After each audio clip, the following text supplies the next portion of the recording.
Assalamualaikum warahmatullahi wabarakatuh. Perkenalkan, nama saya Miranti, saya dari kelas C1. Pada video kali ini, saya akan menjelaskan sebuah materi dari mata kuliah Farmakologi 2. Adapun materi yang akan saya jelaskan yaitu anti kanker. Yang pertama kita masuk pada definisi. Nah, penyakit kanker merupakan penyakit yang tidak menular yang ditandai dengan adanya sel atau jaringan abnormal yang bersifat ganas, tumbuh cepat tidak terkendali, dan menyebar pada tempat lain di dalam tubuh. Nah, kanker sering dikenal oleh masyarakat sebagai tumor, padahal tidak semua tumor adalah kanker. Tumor sendiri adalah segala benjolan tidak normal atau abnormal. Tumor dibagi dalam dua golongan, yaitu tumor jinak dan juga tumor ganas. Kanker adalah istilah umum untuk semua jenis tumor ganas. Kemudian kita masuk pada jenis-jenis kanker. Berdasarkan lokasi awal munculnya kanker dapat dikategorikan menjadi 5 jenis. Yang pertama itu karsinoma. Karsinoma adalah kanker yang ada pada jaringan epitel yang melapisi permukaan organ, kelenjar, dan juga kerangka tubuh. Nah, contohnya kanker pada lapisan lambung. Nah, karsinoma biasanya menyerang organ atau kelenjar yang menghasilkan dan mengeluarkan sesuatu seperti payudara yang menghasilkan susu. Kemudian leukemia. Nah, leukemia atau kanker darah adalah kanker pada sumsum tulang yang menghambat produksi sel darah merah, sel darah putih, dan juga trombosit. Yang ketiga, limfoma. Limfoma adalah kanker yang berasal dari kelenjar getah bening atau kelenjar sistem limfa yang fungsinya menghasilkan sel darah putih dan membersihkan cairan tubuh atau dari organ seperti payudara dan otak. Yang keempat ada mieloma. Mieloma berkembang pada sel plasma sumsum tulang. Pada kasus tertentu, sel mieloma berkumpul pada satu tulang dan membentuk tumor tunggal yang disebut plasmasitoma. Namun, pada kasus lain, sel mieloma menyebar pada beberapa bagian tulang, membentuk banyak tumor tulang. Nah, kanker ini disebut dengan mieloma ganda. Yang kelima ada sarkoma. Nah, sarkoma adalah tumor ganas yang tumbuh pada jaringan ikat atau penyambung seperti tulang rawan, lemak, otot, tendon, dan juga tulang. Kemudian selanjutnya kita masuk pada mekanisme terjadinya kanker. Mekanisme terjadinya kanker ada 3 tahapan perubahan. Yang pertama, tahap inisiasi. Pada tahap ini, sel normal berpotensi berubah menjadi sel kanker akibat rangsangan karsinogen sebagai inisiator. Inisiator dapat langsung merubah DNA atau melalui metabolisme sel, sehingga DNA pecah. Di tahap ini, perubahan bersifat irreversibel. Yang kedua, tahap promotor. Karsinogen akan mengubah sel terinisiasi menjadi sel kanker dan bersifat reversibel.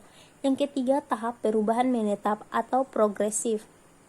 Terjadi pembelaan sel yang tidak terkendali tanpa memerlukan inisiator atau promotor. Sel kanker menghasilkan faktor angiogenesis, yaitu faktor pertumbuhan vaskuler untuk nutrisi sel kanker. Selanjutnya kita masuk pada penyebab kanker. Adapun faktor-faktor penyebab yang diduga meningkatkan resiko kanker antara lain faktor keturunan. Biasanya kanker cenderung diturunkan dalam suatu keluarga adalah kanker payudara, kanker kulit, kanker indung telur, kemudian ada juga kanker usus besar. Yang kedua itu faktor kejiwaan atau emosional. Seseorang yang mengalami stres berat dapat menyebabkan gangguan keseimbangan seluler tubuh, di mana ketegangan yang berkepanjangan dapat mempengaruhi sel. Kemudian sel nantinya akan menjadi hiperaktif dan berubah sifat menjadi ganas sehingga dapat menyebabkan penyakit kanker.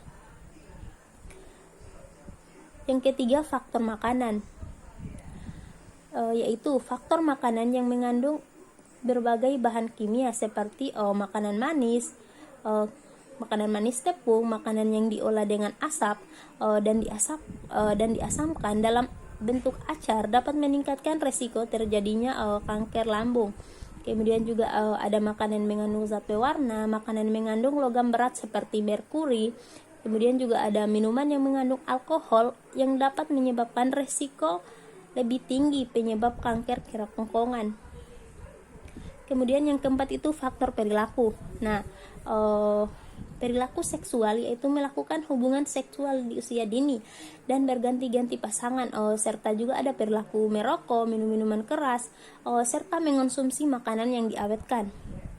Kemudian ada radikal bebas, di mana molekul yang mempunyai elektron bebas yang tidak berpasangan di lingkaran luarnya. Kemudian ada juga karena virus seperti disebabkan virus papiloma yang dapat menyebabkan kanker leher rahim pada wanita. Kemudian ada juga virus retro yang dapat menyebabkan limfoma serta kanker darah lainnya. Kemudian ada juga virus sitomegalo yang dapat menyebabkan kanker sistem pembuluh darah. Kemudian juga ada virus Epstein-Barr yang dapat menyebabkan kanker hidung dan juga kanker tenggorokan. Kemudian ada juga virus hepatitis B yang dapat menyebabkan kanker hati pada seseorang. Kemudian yang selanjutnya itu ada karena infeksi, seperti infeksi oleh clonor chips yang dapat menyebabkan kanker saluran empedu dan kanker pankreas. Kemudian juga ada infeksi parasit schistosoma yang dapat menyebabkan kanker kandung. Kemudian ada infeksi bakteri H. pylori yang dapat menyebabkan kanker lambung, di mana bakteri ini diduga menyebabkan cedera serta peradangan lambung kronis sehingga terjadi peningkatan kecepatan siklus sel dalam tubuh. Kemudian yang terakhir faktor gangguan pada keseimbangan hormon, di mana terganggunya hormon estrogen dan juga progesteron, di mana seseorang yang kelebihan hormon estrogen dan kekurangan hormon progesteron menyebabkan meningkatnya resiko kanker payudara, kanker leher rahim, kanker rahim, dan juga kanker prostat dari buah zakar pria. Kemudian selanjutnya kita masuk pada obat-obat anti kanker. Nah, anti kanker sendiri merupakan obat yang digunakan untuk membunuh atau menghambat mekanisme proliferasi sel kanker. Obat ini bersifat toksik bagi sel kanker itu sendiri maupun sel normal yang proliferasinya cepat, khususnya sel pada sumsum tulang belakang, sel pada epitel gastrointestinal, dan juga sel folikel rambut. Nah, terapi anti kanker ini dapat diberikan secara peroral maupun juga secara parenteral. Nah, obat anti kanker diklasifikasikan menjadi 6 golongan, dapat dilihat pada tabel ya. Ada yang pertama ada golongan senyawa pengalkilasi, antimetabolit, kemudian ada anti kanker produk bahan alam, kemudian ada hormon, selanjutnya ada target molekuler dan juga golongan lain. Yang pertama itu golongan pengalkalisasi. Nah, agen ini merupakan salah satu obat anti kanker yang bekerja dengan membentuk senyawa katonik yang diikuti pemecahan cincin membentuk ion karbonium reaktif. Ion ini nantinya akan bereaksi melalui reaksi alkilasi, membentuk ikatan kovalen dengan gugus pendonor elektron yang terdapat pada struktur asam amino. Reaksi ini membentuk cross-linking antara dua rangkaian DNA dan mencegah mitosis, sehingga proses pembentukan sel terganggu dan terjadi hambatan pertumbuhan sel kanker. Nah, yang termasuk dalam golongan ini ada nitrogen mustar, etilenimina, kemudian ada juga metilenimina, ada alkyl sulfonat, dan masih ada yang lain ya. Kemudian untuk contoh obat dari golongan ini ada mecloretamin, melphalan, chlorambucil, ada juga ifosfamid, dan masih juga ada yang lainnya. Kemudian golongan yang kedua itu antimetabolit. Nah, untuk antimetabolit sendiri bekerja dengan cara menghambat enzim-enzim yang diperlukan untuk memproduksi basa yang menjadi bahan penyusun DNA. Nah, adapun subgolongan dari antimetabolit ini ada golongan antagonis, ada golongan antagonis asam folat, antagonis pirimidin, dan juga antagonis purin. Nah, untuk contoh obatnya itu seperti ada metoreksat, pemetrexat, dan juga pemetrexat, ada juga sitabein, dan juga masih ada yang lainnya. Kemudian golongan selanjutnya itu golongan anti kanker produk bahan alam. Terdapat beberapa obat yang berasal dari produk alam yang dapat mengikat DNA dengan proses interkalasi sehingga dapat menyebabkan kerusakan pada kromosom sel kanker serta menghambat pembelahan sel kanker. Nah, adapun yang termasuk dalam subgolongan obat ini ada vinca alkaloid, taxaten, antibiotik, anti kanker, dan juga inhibitor topoisomerase.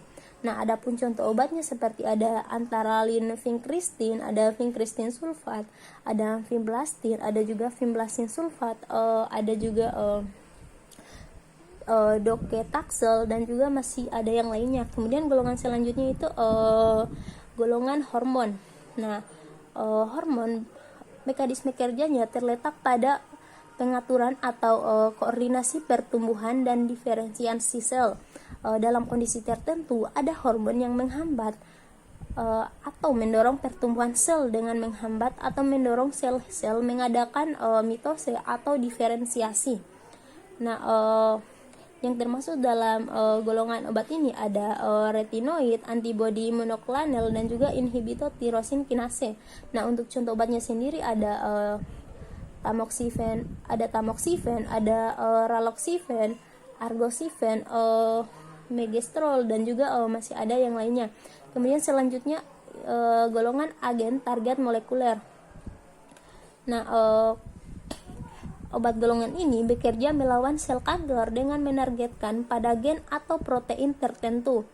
Nah, yang termasuk dalam golongan obat ini ada pexoraten, treitonin, alitreitonin, ada juga crizotinib, ada juga sunitinib, dan juga masih banyak yang lainnya. Kemudian golongan selanjutnya itu golongan obat lain, yaitu di mana mekanisme kerja dari obat ini masih belum bisa dijelaskan secara rinci.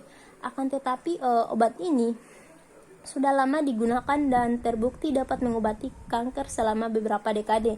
Nah, yang termasuk dalam obat golongan ini yaitu ada asparaginase, hidroksiurea, dan juga porfirine sodium. Kemudian kita masuk pada tempat kerja obat anti kanker pada siklus sel. Di sini dapat dilihat terdapat siklus sel ada G1, S, G2, dan juga M. Nah, pada fase G1 sendiri adalah fase pertama pertumbuhan primer sel di mana sel tumbuh secara fisik. Kemudian fase S atau fase sintesis karena pada fase inilah DNA dalam 23 kromosom direplikasi. Kemudian ada juga fase G2 atau disebut juga dengan fase pertumbuhan sekunder, adalah fase persiapan sel sebelum pembelahan berlangsung, di mana sel mempersiapkan enzim dan protein dibutuhkan untuk pembelahan sel. Kemudian yang terakhir ada fase M atau mitosis, di mana sel membelah menjadi dua anakan yang identik dengan induknya. Kedua sel anakan akan masuk ke dalam fase pertumbuhan sekunder G1 dan mulai melakukan ulang seluruh prosesnya. Nah, dapat dilihat di sini obat anti kanker yang bekerja pada fase G1 ada asparaginase dan juga pegaspargase.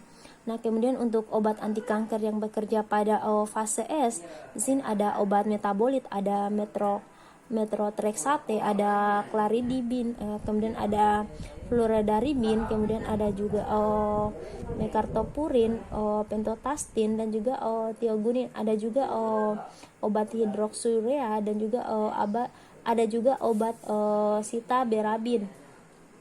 Kemudian selain obat antimetabolit ada juga obat-obat golongan tropoisomerase 1 inhibitor. Ada obat tropetan, ada juga obat rinatekan yang bekerja pada fase S. Kemudian obat anti kanker yang bekerja pada fase G2 ada obat etoposide, ada juga obat tenoposide, dan juga ada obat bleomycin. Kemudian untuk obat yang bekerja pada fase M itu ada obat decotaxel, ada paclitaxel, ada juga obat vimblastin, kemudian ada obat vincristin, dan juga obat virelbin. Mungkin itu saja yang bisa saya sampaikan. Kurang dan lebihnya mohon dimaafkan. Wassalamualaikum warahmatullahi wabarakatuh.